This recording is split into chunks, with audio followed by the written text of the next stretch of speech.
Namo Vishnu Padaya Krishna Prasaya Bhutale Srimati Bhakti Vedanta Swaminiti Namane Namaste Saraswati Deve Gauravani Pucharane Nirvisesa Sunyavari Paskyacha Deshatarane Namo Mahabandanyaya Krishna Prem Vidayate Krishnaya Krishna Chaitanya Namani Gaura Trise Namaha Namo Brahmanya Devaya Go Brahman Hitaya Cha Jagaritaya Krishnaya Govindaya Namo Namaha Shri Krishna Chaitanya Prabhu Nityananda Shri Advaita Gadadhar Shivasari Shri Gaura Bhakta Hare Krishna Krishna Krishna Hare Hare Hare Rama Rama Rama Hare Hare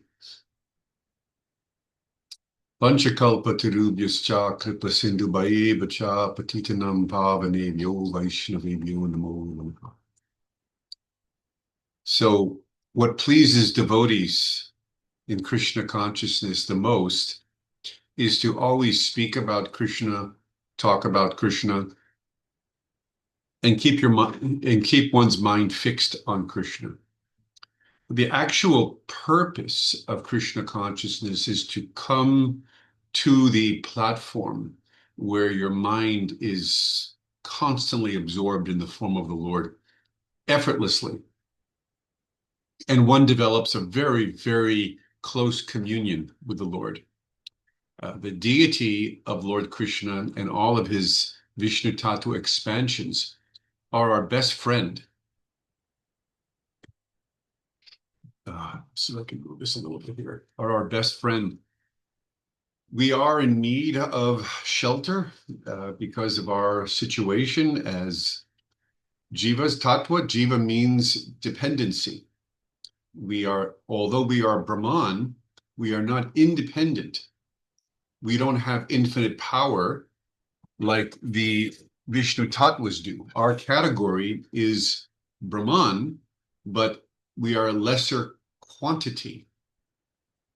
Whereas the Vishnu Tattva expansions and Krishna himself, Swayam Bhagavan, have unlimited power. So there is an eternal difference in terms of power. I'm sorry for the background annoyance. It's because of the sunlight, so please forgive me. Very hot here. So there's an eternal difference in terms of potency. And we're not Vishnu Tattva. We are, however, qualitatively one with Krishna. So we have the same Brahman quality, which is really important, which means that we can fully appreciate Krishna in terms of his qualities. We can fully appreciate, even though we're minute, there's a very strong bond that can exist between the jiva and the Lord. Our eternal position will always be one of service, always. And if we fulfill that, then we will always be happy because it's like our DNA. So we don't aspire to become Vishnu Tattva. We aspire to become a pure Jiva Tattva. It's natural for us to serve. That is our Jivera Swarup Hoy Nitya Krishna Das. What we gain, however, is our mind in a purified state can literally take full shelter of the form of the Lord, almost like merging, where our mind is effortlessly adoring and the qualities of the form of the Lord. This is actually normal life. This is a normal position for the mind and the intelligence to be merged into thought of the form of the Lord. This is actually normal life. An abnormal life is what we see most people are caught up in, which is the mind is wandering here, it's wandering there, it's always thinking of sense gratification. And the obvious thing to a self-realized devotee is that people are wandering around simply forgetful of the deity of the Lord. That's the only thing that's going on. So this is why Srila Prabhupada writes the way he does, because from his Uttama perspective, everyone is walking around and the only issue is that they're forgetful of the deity. So if we can undo that problem, which comes about by following the instructions of the guru, then problem solved. Life is completely different. You live a normally blissful life. Your mind is not agitated by every material desire. You pretty much lose your bodily identification and bodily consciousness. You assume the qualities of the Lord, and you basically are a God conscious person at that point, which means you've taken shelter, and Krishna and his expansions give that shelter to us so that we don't have to walk in darkness or ignorance and be in anxiety. And of course, one of the biggest anxiousness that we have is death. The body's changing throughout our life, but there's so much worry about death. Where will I go? Is there an afterlife? What about my family, my friends, my wealth, my wife, house? A Krishna conscious person has none of those attachments because he's so invested in the form of the Lord. He can just walk freely because he's completely dependent on Krishna. And he's so happy in that position. So he's very, very well guided and doesn't have angst about this or about that. And that is normal life. But some people, especially if we are in the conditioned state, we're thinking that is a super normal situation to always be thinking of God. What is that like? Arjuna asked that question in the Bhagavad Gita. What is it like? What is that person like who has his mind fixed on you? Does he move? Does he eat? Does he sleep? What does he do? And that's the situation when we are ignorant of divine life. We can't understand it until we're there.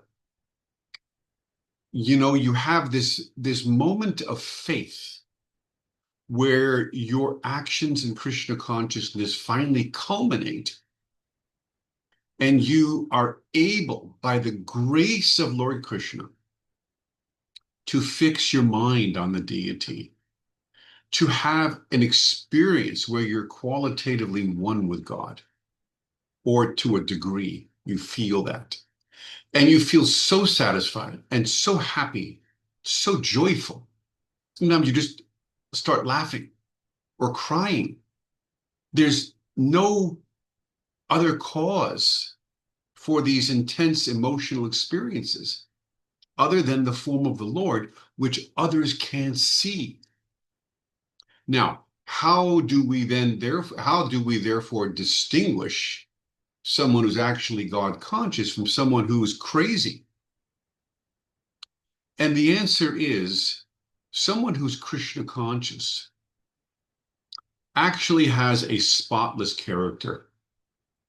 It's not that one moment he's claiming I'm seeing Krishna, or my mind is merged in God, or I'm divinely inspired, and the next minute he's picking refuse out of the garbage, or he's chasing women, or he's cursing, or he's angry. What you see in a real devotee of Krishna is a character change that is consistent with a sadhu. So you will know by his actions, his words, his deeds, if he's actually a sadhu. So that we can put to rest. The thing is, this experience of Krishna consciousness is real. Krishna is not going to go through this entire process of explanation to Arjuna if he doesn't really mean what he says. Neither would there be a parampara from Lord Krishna that where every single guru is also expounding. Yes, fix your mind on God, as Krishna says in Bhagavad Gita. No one's going to go through all that if it's not true. So we have to persevere. It's only a matter of time before the deity reveals himself, our Ishtadev, the deity reveals himself to you. That is normal life. Krishna is not trying to hide from us. It's that we're not qualified to see him. There's a big difference. Prabhupada says the sun is always in the sky. It's the clouds that are temporarily covering.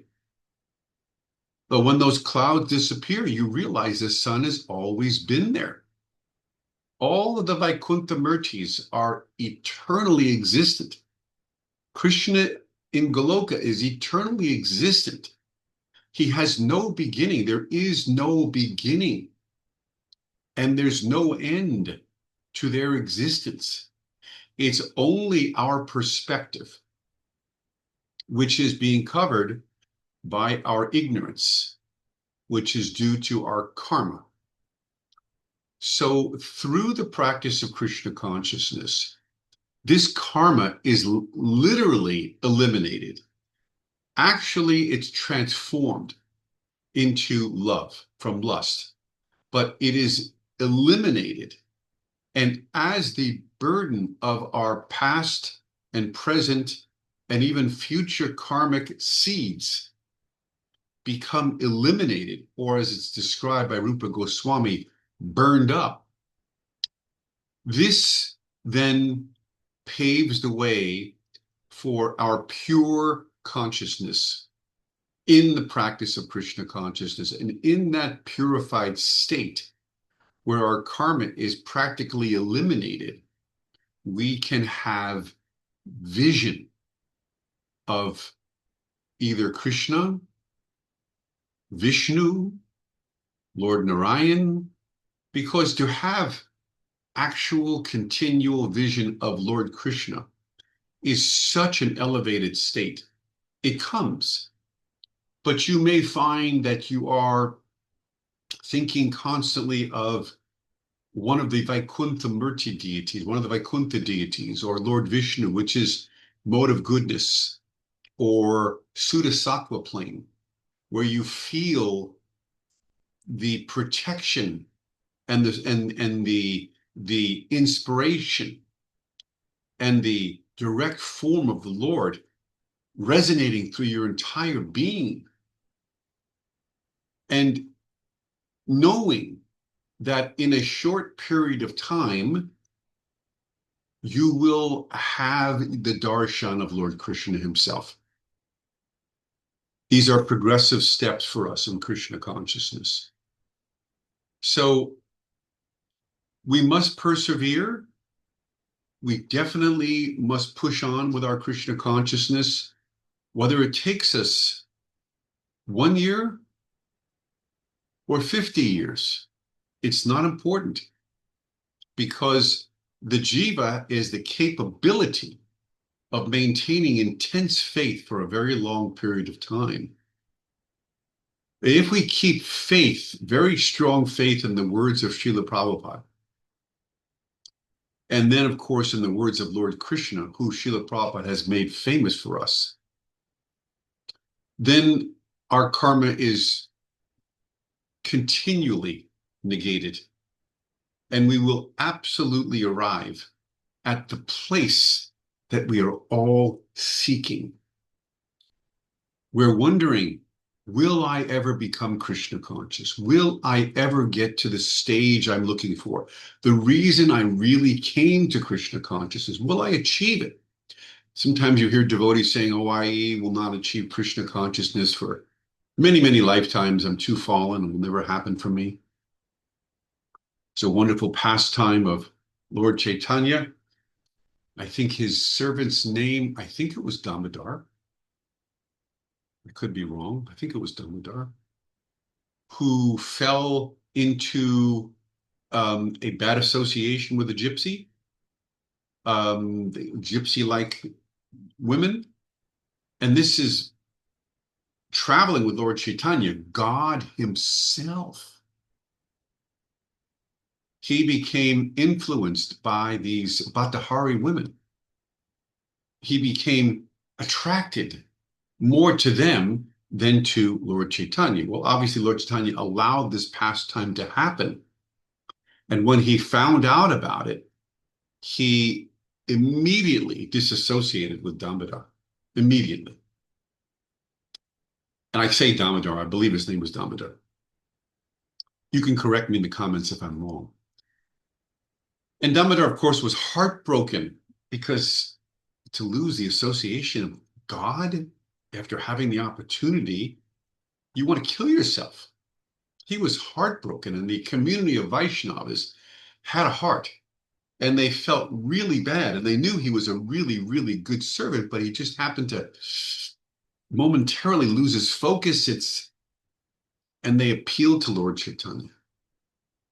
And he said, absolutely not. I do not want anything else to do with him. I'm a strict sannyasi. Lord Chaitanya was setting the high example that's necessary.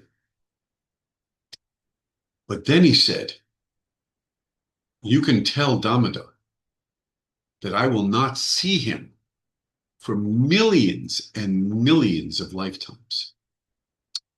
And when Damodar heard this, he became ecstatic. He was jumping up and down. Oh my God, that's all I needed to hear. I'll again have the Lord's association. He never factored in millions of births. He only said, I'll have his association again. He didn't permanently disassociate himself from me. And this made him so happy. In the same way, we have a tough road. Kali Yuga is hard. We see difficulty. Recently, a very, very old devotee, meaning over 55 years of devotional life, sannyas, guru, personally given sannyas by Srila Prabhupada. You would think, and he's at the age of 84, he's done. He's heading back to Godhead. But plot twist, he falls down. He gets involved with one of his women disciples. He gives up the order of sannyas was given to him by Srila Prabhupada. He even leaves ISKCON. So we may be thinking, oh, if he can't make it, what chance do I have? And a lot of people become very depressed over this. If he can't make it, I have zero chance. And that is understandable. But I want to tell you that his problems were probably due to the fact that he was a guru. Most of us are not in that position. We don't have women disciples who are always looking after us, preparing our meals, maybe trying to wash our clothes, clean and sweep our living quarters. Neither do we constantly have their association through the initiation process. So most of us aren't going to run into that problem. We are lower down on the ladder. Not to say that we shouldn't become a guru if it's possible, but he was. And he was facing a legitimate problem as a guru. So if you're not a guru, you probably aren't going to face this temptation. Now, if you are a guru, then these temptations come because you are initiating people. You're putting yourself out there. And generally, you're going to get protection because you're taking on a great service. But one moment's absent-mindedness, Prabhupada said, if you're shaving your face and just one moment absent-mindedness, you can cut your neck and you could literally cut your jugular vein and die if you're absent-minded for just a moment. And similarly, if you accepting disciples as a guru, just that one moment. He was a brahmachari his entire life. He didn't come from a married situation. And I don't know the details, but in one fallible, or I should say vulnerable moment, he might have been persuaded or looked at her in a certain way where his mind became confused. All the knowledge that he had, I'm not the body, I'm spirit, soul, sex life is only for the body, we're only living to be so long, so many years. He was fortified with tons of knowledge. But Maya can be so strong where she makes you feel you are the one. You're like a Vishnu tattva. Because the guru, in one sense, is Sakshat Hari. He's directly God. He's not directly God, but he's the direct servant of God.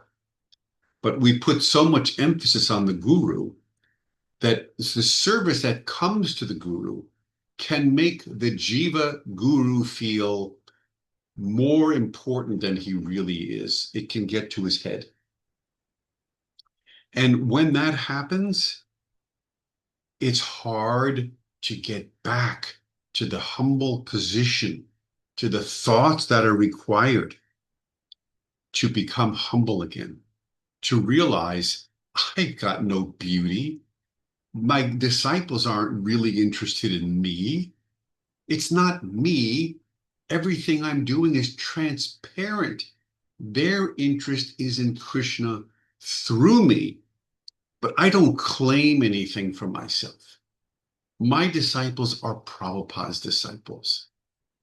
And that thought has to be prevalent in every ISKCON guru all the time. Because your disciples are going to pour it on. Jai so-and-so, Jai so-and-so, Jai. They have to do that. They believe that their guru is taking them back to Godhead. They have to develop that faith. They're going to wash your feet. They're going to cook for you. They're going to serve. You're not going to have a time to take a breath. You're going to constantly feel the center of attention by all of your disciples. And you're either giving to them the absolute truth or you're taking from them their worship as though you deserve it, as though it's yours. Pratishta, it's called. It appears this might have happened with this particular sannyasi. And it's shameful because you cultivate this absolute divine knowledge for so long. You could quote Bhagavad Gita verses day in and day out. You've heard classes, millions, I wouldn't say millions, but so many classes after 50 years of bhakti. And yet, when you're put into a position as a guru, you tend to forget. And that's why it's said that sometimes even Lord Brahma, well, we know Lord Brahma ran after his own daughter. But in some situations, there are no jivas pure enough to become Lord Brahma, in which case Krishna takes that position himself, or a expansion of Lord Vishnu or Lord Narayana. And a jiva, to qualify as to become Lord Brahma, he had to have at least observed 100 yagyas or lifetimes of yagyas perfectly before he's qualified to be Lord Brahma. So the standards for elevation are high in every aspect of Vaishnavism. It's not a game. When you become a guru, you really put yourself on the line, and it's very, very difficult to do. It's meritorious, it's needed, I have so much praise for my God brothers and God sisters who are initiating, but it's also very difficult.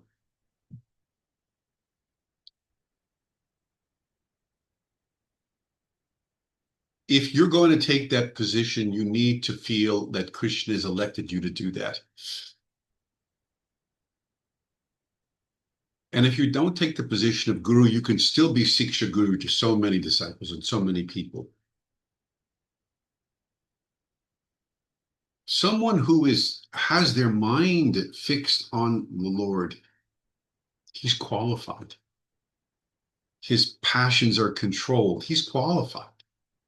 He should preach. We need good preachers. We need people who have fixed their mind on God, the form of God. This is an age where people are obsessed with formlessness. Obsessed. And we, as Gaudiya Vaishnavas, have a duty to institute among people the form of the Lord with our strong preaching, the way Prabhupada did. We must introduce the form of the Lord because it is the form and everything associated with the Rupa, the form of the Lord. What the deity says, what he does, what he looks like, everything about the deity is the only thing that will purify us and put us onto the transcendental platform. That's the only thing. And if people aren't given access to the deity, there's no way they can overcome Maya. None. If you read teachings of Lord Chaitanya, Sri Chaitanya Mahaprabhu is explaining to Sanatana Goswami about the different Murti, Narayan Murti expansions that can be found in different countries, on different universes. Each Narayan deity in Vaikuntha is surrounded by 12 expansions of Narayan. These are Vasudev, Sankarshan, Pradyumna, Aniruddha, and each of those four have Vilas expansions, 3. So there's 12 different of these deities, all with different names, and they serve a purpose. They're in charge of the intelligence, the mind, the ego, the senses. Very important, because by seeing these deities, this is the final destination for each part of our body. When we see the deity, we become fully joyful. When we understand the significance of the deity, this is where our mind can rest. The deity owns us. Our energy, our body, our intelligence, mind, everything comes from the deity, everything. And when we are in the proper relationship with the deity, one of devotion, unalloyed, we finally get the shelter that we're looking for beyond this world. Even though we can act very normally, we can go through life as it seems in a very nice way, we can keep our mind fixed on God. And we naturally want to speak to others about God, teach others, do more for the deity, have visions of what we can do to serve Srila Prabhupada, to help push on Krishna consciousness. This is a very important movement, without which there is no chance for any living entity to become free from unhappiness. Not possible. The only time someone is legitimately happy is when his mind is fixed on the form of the Lord. And again, that takes place by the grace of the deity. And there's no reason why the deity does not want to give that to us. Again, the deity is not hiding from anyone. We don't have the qualification to see him. We don't have the eagerness or the desire.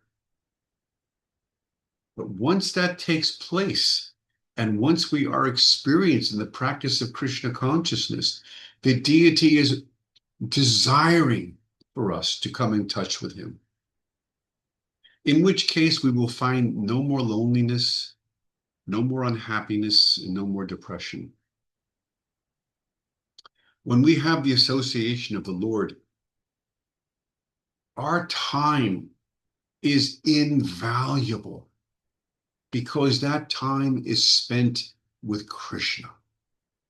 In our thoughts, in our mind, in our deeds, our life is glorious. It is such an honor and a privilege to be an unalloyed servant of the Lord. Even a mixed devotee is considered a great saint in sadhu. Whereas someone who is not a devotee of Krishna, no matter what his position in life, it is undesirable association. That's the difference. And we have to understand that, and it's non-negotiable. Prabhupada said you must put Krishna first in front of those zeros.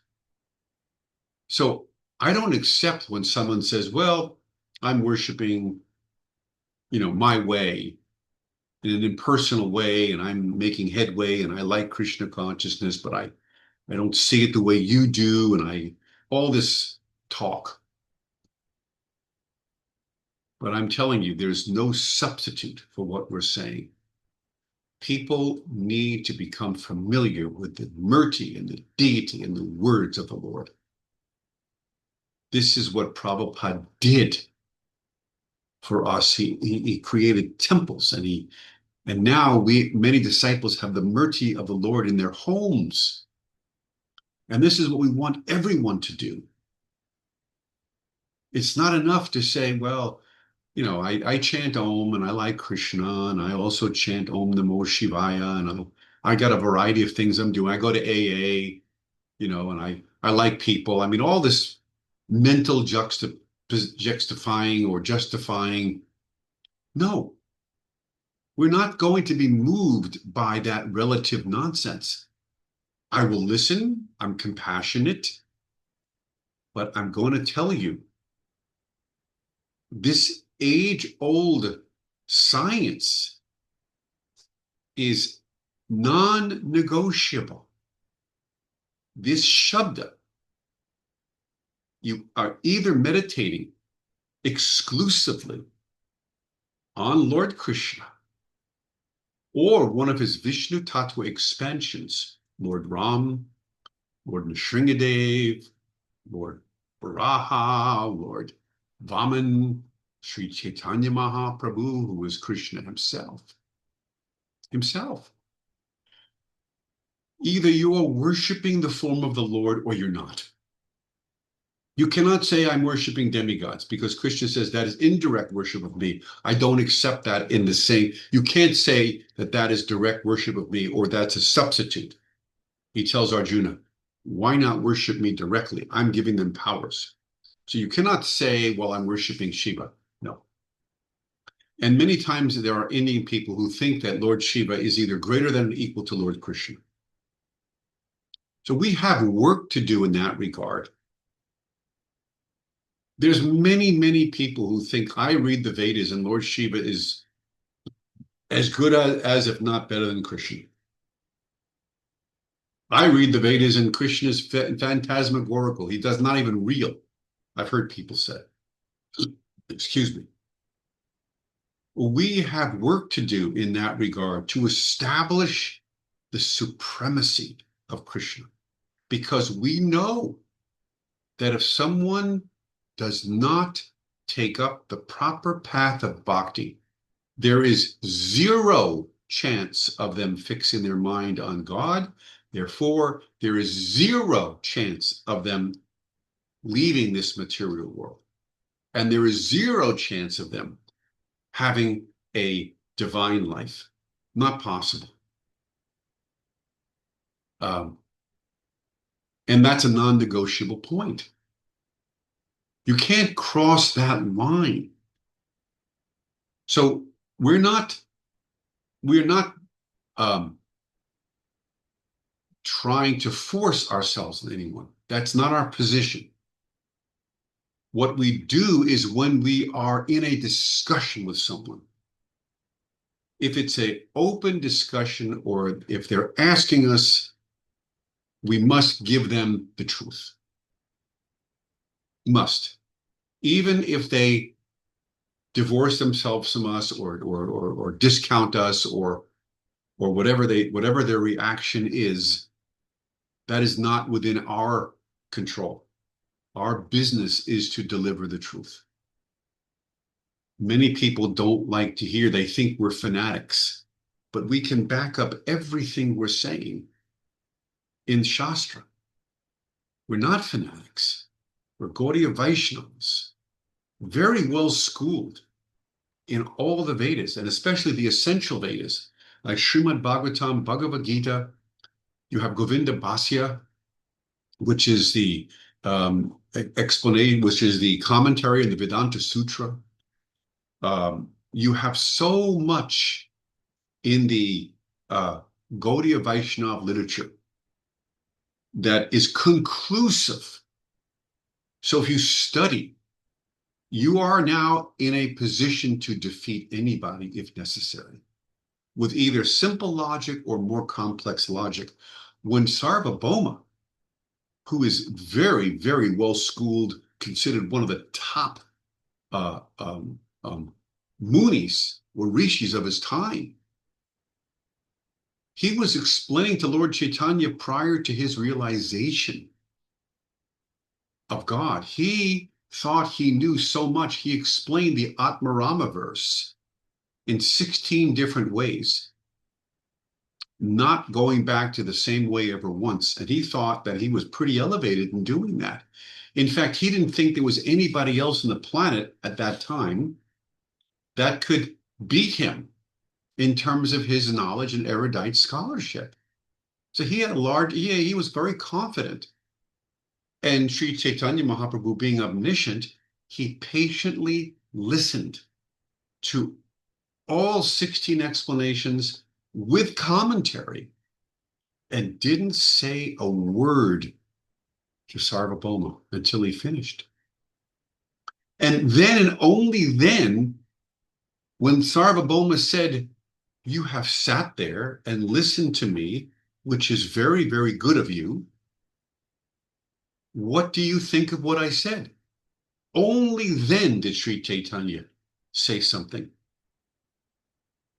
And he then said, well, I don't recall the exact pastime, but the essence of what Sarvabhauma was doing was explaining the Atmarama verse in an impersonal way. And that at that time of Sri Chaitanya was very common. Prakashananda was an impersonalist. There's lots of impersonalism going on, as it is today. And Sarvabhauma was also an impersonalist, because without the mercy of a Vaishnava and the Lord, everyone's an impersonalist. In this age, there's just no deity, there's no personalism, the karma is too strong. People cannot get past the idea of formlessness of God. So Sarvabhauma, therefore, was explaining the Atmarama verses in an impersonal way. And Lord Chaitanya, God, came back and without once touching on any of the 16 explanations of Sarvabhauma, he explained the Atmarama verse in 64 different ways, touching upon Krishna in every single explanation. Sarvabhauma Acharya was astounded. He sat there dumbfounded. His jaw dropped. He couldn't believe what he was hearing. No one had spoken such personalistic explanation, but it rang true for him. He became ecstatic hearing this. And he said, "You must be Krishna," in which Lord Chaitanya revealed his divine form.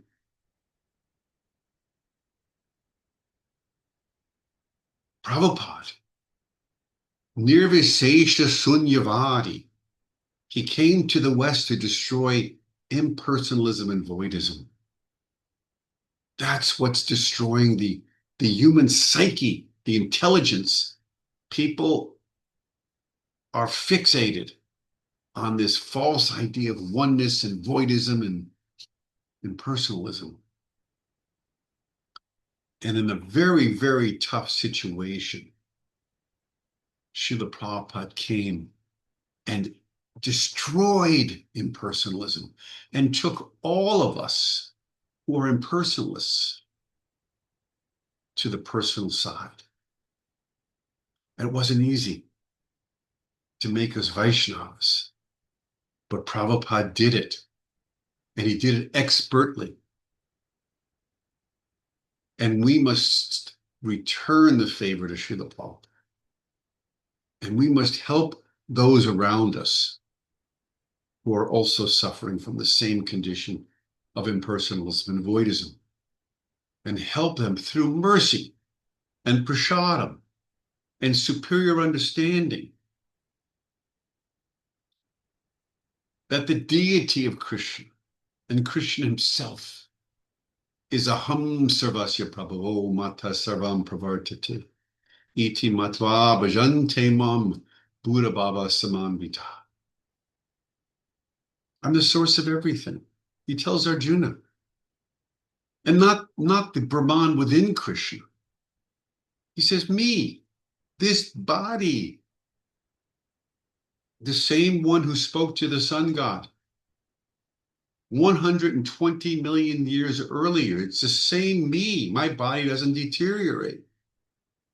And when I appear in my two-armed form, only the foolish deride me, thinking that this form is ordinary.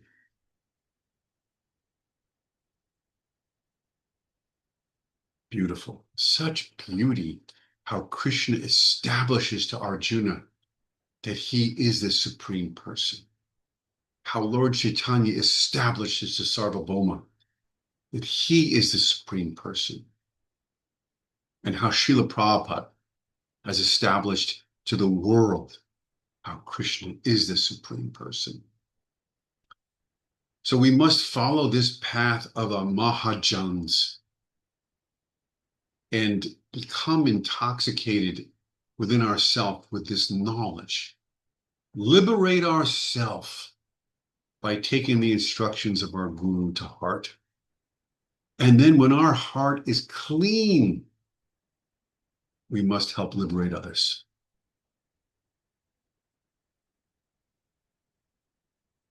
Thank you for listening. We all have a lot of work to do. Hare Krishna.